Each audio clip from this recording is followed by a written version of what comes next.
Tá tranquilo? Tem medo de agulha ou é de boa? Zero. Pode vir aqui a tatuagem até preparada, que já a corujinha que tem bem aqui vai ser vacinada amanhã. Agora, Dante, voltando a falar sobre a pandemia, né? A gente mostrou ainda há pouco como que foi o depoimento do ex-secretário de Saúde aqui do Amazonas, e a CPI da pandemia segue lá no Congresso, e hoje é a vez do ex-governador do Rio de Janeiro, Wilson Witzel, ser ouvido.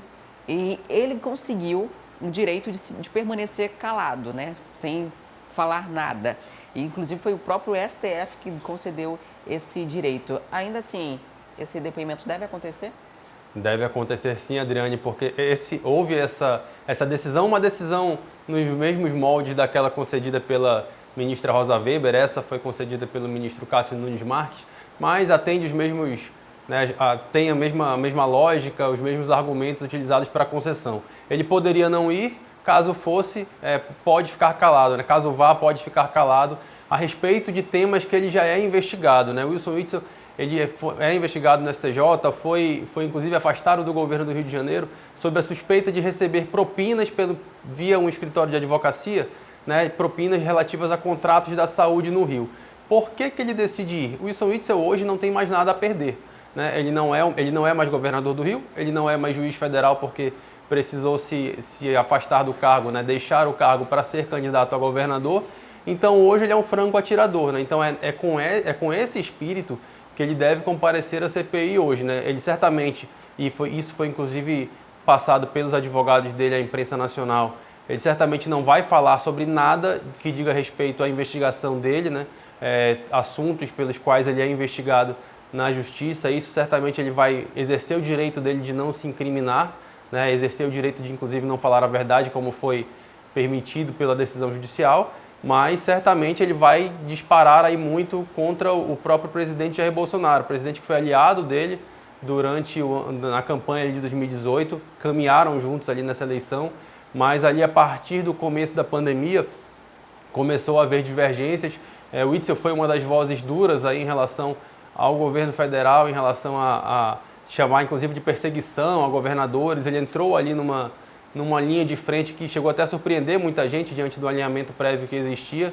Então é essa a expectativa hoje dos senadores, principalmente dos senadores de oposição, e é essa carta na manga que ele tem, né? Não se sabe se ele de fato vai levar a algo que seja uma grande novidade, mas vai reforçar certamente o discurso ali dos senadores de oposição, daquele que a gente já conhece como G7, né?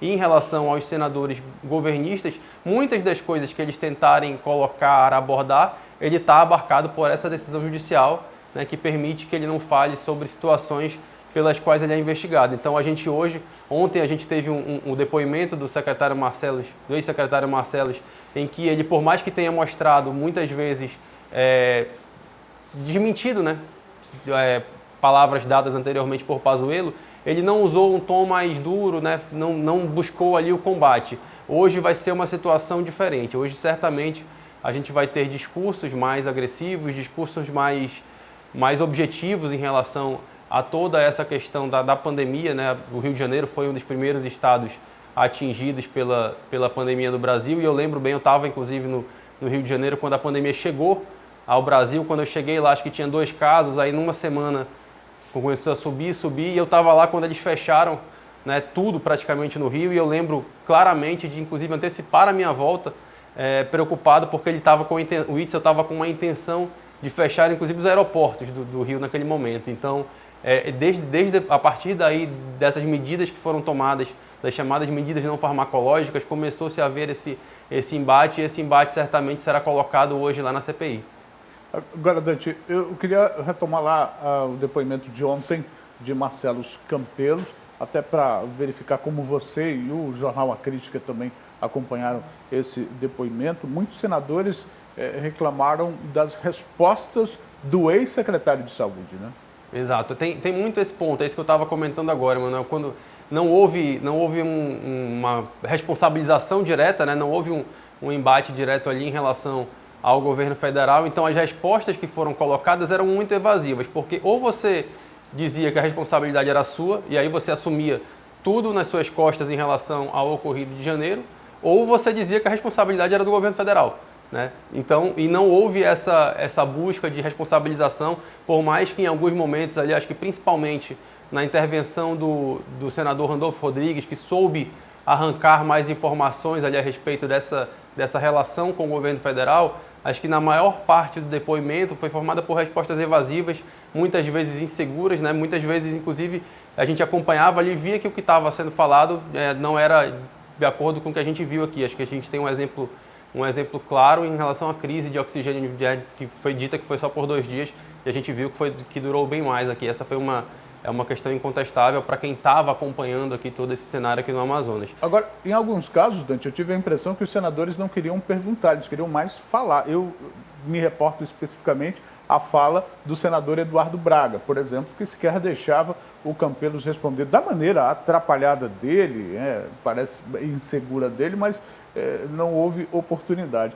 Eduardo Braga, inclusive, falou de um documento, de uma comunicação do White Martins para o governo, falando de uma demanda que não era compatível com o pagamento recebido. Foi isso que eu entendi, Dante? Você acompanhou esse trecho da exposição do Eduardo Braga? Acompanhei, o senador Eduardo Braga, ele se manifestou logo no início, inclusive, quando... para quem não acompanha o depoimento como um todo, né, é difícil acompanhar, foram 9 horas aí de depoimento ontem, sempre os convidados fazem uma introdução, às vezes mais curta, às vezes mais longa, né, e ontem o ex-secretário Marcelo Campelo estava ali fazendo uma introdução, passando por toda a gestão da secretaria dele, né, falando do que aconteceu.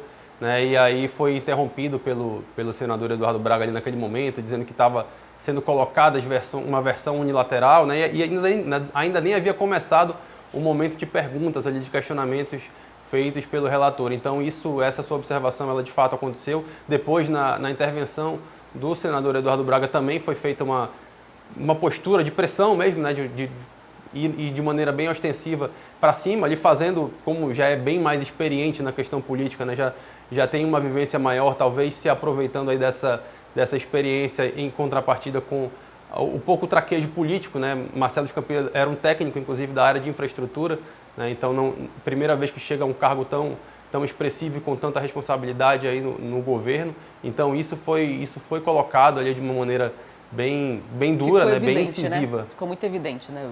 Ficou muito evidente. E aí esse ponto, político.